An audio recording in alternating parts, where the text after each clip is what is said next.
नागरिकता संशोधन कानून यानी CAA, केंद्र की मोदी सरकार ने CAA को लागू कर दिया है। नोटिफिकेशन भी जारी हो गया है। अफगानिस्तान, पाकिस्तान हो या बांग्लादेश, यहाँ के जो अल्पसंख्यक हैं, जो धार्मिक आधार पर प्रताड़ित किए गए हैं, उन्हें भारत की नागरिकता आसानी से मिल सकेगी।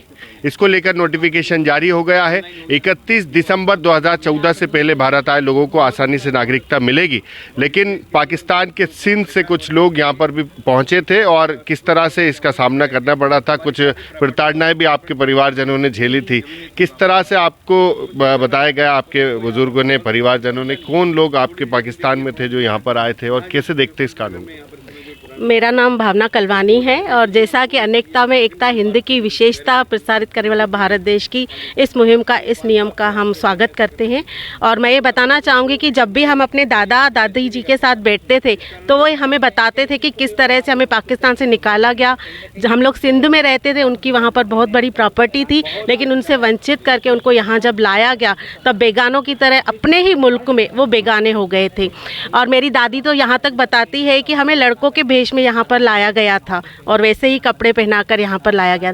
सबसे पहले वो अजमेर में रहने गए थे, लेकिन वहाँ भी उनको अपनी जगह नहीं मिली। भोपाल आए, उस समय उनका खुद का मकान नहीं था। जैसे तैसे उन्होंने घर बनाया, पट्टा नहीं था, रजिस्ट्री नहीं हो रही थी। बहुत तकलीफ़ों का सामना करने के बाद धीरे धीरे उन्होंने अपने आप को डेवलप किया और मुसीबतों का सामना किया। तो आज जो ये नियम बनाया गया है, भारतीय संशोधन अधिनियम नागरिकता का, जो सरकार की तरफ से, हम उनका स्वागत करते हैं। स्पेशली सिंधी समाज जो अल्पसंख्यकों के रूप में पाकिस्तान से यहाँ पर आया था, आज वो समृद्ध हो रहा है और अपनी भाषा को भी प्रसारित कर रहा है। क्या लगता है आपको कि जिस तरह से ये केंद्र सरकार एक कानून लेकर आई है, इसमें नागरिकता जो है आसानी से मिल सकेगी? वो लोग जो धार्मिकता के आधार पर जो है प्रताड़ित होकर यहाँ पर आए थे, कैसे देखते हैं इस फैसले को? जो ये CAA एक्ट जो लागू किया है प्रधानमंत्री जी ने, इसके लिए हम लोग बहुत ही उनका धन्यवाद करना चाहते हैं, क्योंकि हमारे जो बड़े बुजुर्ग थे जो सिंध से आए थे, उन्होंने बहुत ही परेशानियों का सामना किया था। मतलब जैसे वो वहाँ रहते थे ना, उनको बहुत ही, जो अन्य धर्म के लोग हैं उनको बहुत ही प्रताड़ित करते थे। और उसके बाद जैसे हम लोग यहाँ आए थे, मतलब कैसे हम लोग ट्रेनों में भर भर के आए थे, बहुत ही परेशानियाँ। यहाँ पर भी जब वो आए थे तो उनको अपनी ज़मीन नहीं मिली थी, तो दादियाँ बताती थी, दादा बताते थे कि बहुत ही प्रताड़ित किया जाता था। उसके बाद हमारे सिंधी समाज ने मतलब काफ़ी अपने आप को डेवलप। क्या लगता है आपको कि पहले नागरिकता में काफ़ी परेशानियों का सामना करना पड़ता था, अब आसानी हो सकेगी? जी बिल्कुल। CAA एक्ट लागू होने के बाद जो हमारे पाकिस्तान में रह रहे सिंध प्रांत के लोग हैं, वहाँ पे वो काफ़ी कठिनाई में है, लेकिन इस एक्ट के बाद जो नियम हैं बहुत ही इजी बनाए गए हैं, ताकि वहाँ के सिंधी लोग, जो सिंधी प्रांत के लोग हैं, हमारे समुदाय के लोग हैं, उनको अपनी भारतीय नागरिकता आसानी से मिल पाएगी। आप क्या कहना चाहेंगे इसको? सर, CAA एक्ट का मतलब ही यही है कि किसी को अपनी वापस से वो जगह मिल जाना।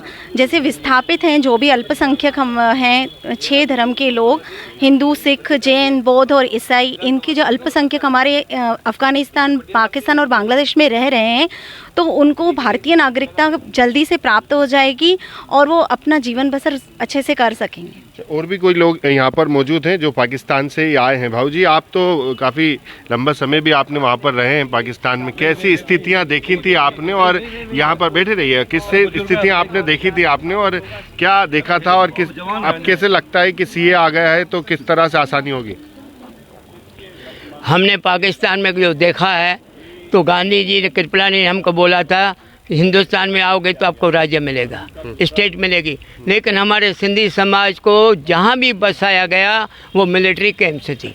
जैसे ये बैरागढ़, जितने भी हैं, उल्लासनगर, ये सब कैंप से थी मिलिट्री की, उसमें हमको बसाया गया। न पानी था न लाइट थी। हमने कैसे संघर्ष करके इसको अपना मेहनत करके हमने शहर बनाया। इसलिए बनाया कि हमारे पूर्वजों ने गाँव में धंधा किया और अपने बच्चों की पढ़ाई नहीं छोड़ी। उस समय वो बच्चे बड़े हो गए, अपने पाँव पे खड़े हो गए, 8-7 पे हमारा विकास हुआ। अब बताइए, मैंने पहले भी कहा था, कौन अपना दे? अभी जो ये 14 लाख पाकिस्तान आए, कोई देश छोड़ेगा, अपना वतन छोड़ेगा? लेकिन कोई तो मजबूरी होगी ना। अब उनकी बहन बेटियों की बेइज्जती हो रही है, उनका बलात्कार हो रहा है, उनके धंधे चौपट हो, और यहाँ भी आने के बाद देखिए उनको फिर से उठना पड़ेगा, संघर्ष करना पड़ेगा, तब रोजगार ढूंढना पड़ेगा। कि अब सीए लागू हो चुका है, नोटिफिकेशन जारी हो गया, केंद्र सरकार ने कहा कि बांग्लादेश, पाकिस्तान और अफगानिस्तान के ऐसे वो लोग जो धार्मिक आधार पर प्रताड़ित हुए थे और यहाँ पर आए थे, तो उनको जो है नागरिकता मिल सकेगी जो 31 दिसंबर 2014 से पहले आए थे। तो अब आसानी होगी लोगों को, ऐसे लोगों को आसानी होगी। मैं सरकार से प्रेरणा करता हूँ, जो 14 से पहले आए हैं उनको ज़मीन दो, उनको प्लाट दो, उनको दुकान दो, उनको बसाने के तरीके बस। जब हिंदू नागरिकता के साथ है, मैं निवेदन करता सरकार को, तो उनको सभी अधिकार दो जिस प्रकार वे अपने बच्चों का पालन पोषण कर सके, नई ज़िंदगी बसा सके। उसके बाद 14 के बाद जो आए हैं उनके लिए जो कानून है आसान किया जाए। ये कानून जो अभी लागू किया मोदी ने, ये तो पुराना कानून है जो इम्प्लीमेंट नहीं हो पा रहा है, अभी इम्प्लीमेंट हो रहा है फिर कोरोना के कारण। अब इम्प्लीमेंट मोदी ने कहा, मैं धन्यवाद दूंगा। 14 के बाद भी जो आए रिफ्यूजी, उनको जो है बसाना चाहिए हिंदुस्तान में, और उनके लिए तमाम सहूलतें। और भी लोग यहाँ पर मौजूद हैं। क्या लगता है आपको कि जो पाकिस्तान से जो लोग आए थे, आपके समाज के खासकर बड़ी संख्या में भारत देश में आए थे, कई को तो नागरिकता मिल गई, कई को अभी भी मिलना बाकी है, तो अब इस सीए से रास्ता आसान होगा? इससे पहले क्या था, कानून तो बन गया था, लेकिन लोगों को नागरिकता लेने में बड़ी दिक्कतें, बड़ी परेशानी आ रही थी। जो सरकारी अधिकारी कर्मचारी जो है ना, बहुत सी जानकारियां थी, लेकिन अब जो नया कानून बनाया है ना, इसमें ऑनलाइन है सब।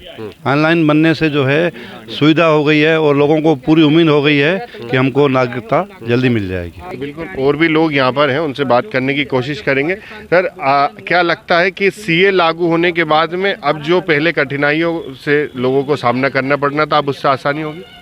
देखिए, मैं पहले तो ये स्पष्ट कर दूं कि इस प्रकार का सीए जो नया रूप दिया गया है, इस प्रकार का कानून मनमोहन सिंह सरकार ने गृह मंत्रालय के द्वारा पास किया गया था। उस कानून में ये स्पष्ट था कि भारत के अंदर जो पड़ोसी देशों से या अन्य देश से यहाँ पर चलकर आए हैं और यहाँ 7 साल से अधिक टाइम से रह रहे हैं, उनके पास कोई भी पहचान पत्र है, चाहे वहाँ के संपत्ति के प्रमाण है या वहाँ के निवास होने के प्रमाण है, उन सभी को भारत देश की नागरिकता दी जाए।